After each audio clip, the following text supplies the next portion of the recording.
বন্ধুরা, নতুন ইয়ারে সবার নিশ্চয়ই খুবই ভালো কাটছে। সবাই খুব খাওয়া দাওয়া ঘোরাঘুরি করছেন। আজও আমি একটা নতুন খাওয়ার অনেকদিন পর, নতুন ঠিক না, অনেকদিন পর একটা খাওয়ার টেস্ট করলাম, যেটা স্কুল লাইফের খুব গুরুত্বপূর্ণ একটা মুখরোচক একটা খাবার ছিল।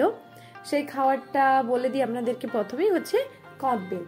সেটা কিভাবে প্রসেস করে আজকে আমি খেয়েছি সেটা আপনাদের সাথে ভিডিওটা শেয়ার করছি। কিন্তু আমরা তো শুধু খেতাম, জানতাম না এটার ব্যাড এফেক্ট এবং গুড এফেক্ট আমাদের শরীরে কি কি। তার আগে জেনে নিই এটা সায়েন্টিফিক নেম। সায়েন্টিফিক নেম হচ্ছে লিমোনিয়া অ্যাসিডিসিনা এবং এটার ইংলিশ নেম কি? ইংলিশ নেম হচ্ছে শোরুট আপেল। এটা আরও গুজরাটিতে কোথাও, কেরালে, মালায়ালামে ওটাতে কথাই, এরকম করে অনেক জায়গায় এর নাম বিভিন্ন ধরনের আছে।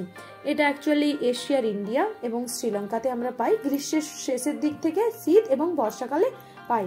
এর সাথে তো লবণ, চিনি, লঙ্কা মাখিয়ে শীতের রোদে দিয়ে খেতে খুবই মজা লাগে। চলুন এবার আমরা দেখিনি এর গুড এফেক্টটা। অ্যাকচুয়ালি এটা আমাদের শরীরের জন্য কতটা উপকারী। এই ফলটা বিটা ক্যারোটিনে একদম পরিপূর্ণ, তাই জন্য এটা আমাদের বডিতে গিয়ে ভিটামিন এতে রূপান্তরিত হয়।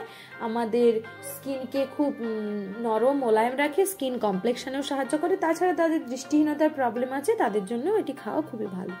ডাইজেশন প্রবলেম, যেমন যাদের আমাশয় এবং ডায়রিয়া আছে তাদেরও খুব উপকারী।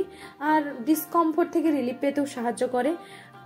এবং এই বেলের রেচক গুণ থাকার জন্য এটি কিডনি এবং লিভারের জন্য তো অনেক বেশি উপকারী, কারণ এটি ওখান থেকে টক্সিন রিলিজ করতে সাহায্য করে। কিন্তু এটা তো গেল ভালো গুণ। এবার এর খারাপ গুণও একটু আধটু আছে। যদি এটা আমরা বেশি পরিমাণে খাই পাকা অবস্থায়, তাহলে হজম হতে একটু টাইম লাগে, তাই জন্য আমাদের ডাইজেস্টিভ সিস্টেম একটু কমে যায়।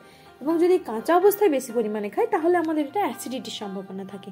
তাহলে আপনাদেরকে খাওয়ার আগে দেখে নিতে হবে যে কোন টাইমে আপনারা খাবেন, যাতে এটা হজম হয়ে যায় এবং কোনো অ্যাসিডিটির প্রবলেম না থাকে। কারণ এটা তো অনেক ভালো গুণ আছে, ভালো গুণটা নেওয়ার জন্য এটুকু তো আমাদের টাইম অ্যাডজাস্টমেন্ট করতেই হবে। তাহলে এটা তো আমরা কদবেলের ভালো গুণ খারাপ গুণ জানলাম। আরও তো অনেক ধরনের বেল পাওয়া যায়। মেনলি আমরা আঠা বেল, যেটা স্যাক্রেড ফ্রুট, পুজোর কাজে বেশি করে লাগে। তাছাড়াও সেটা আমরা শরবত বানিয়ে খাই, সেটা তো আরও অনেক বেশি গুণে সমৃদ্ধ, আরও অনেক বেশি কনস্টিপেশনে সাহায্য করে, আমাদের energy, protein, fat, mineral, carbohydrates সমস্ত কিছু দেয়। কিন্তু তার ইংলিশ নামটা কি হবে? এর ইংলিশ নাম যদি শোরুট আপেল হয়, তো আঠা বেলের ইংলিশ নামটা আপনাদের জানা থাকলে আপনারা কিন্তু অবশ্যই জানাবেন। ভিডিওটা কেমন লাগলো এবং আপনার কদবেল খেতে কতটা ভালো লাগে সেটা অবশ্যই কমেন্ট করে জানান। নমস্কার।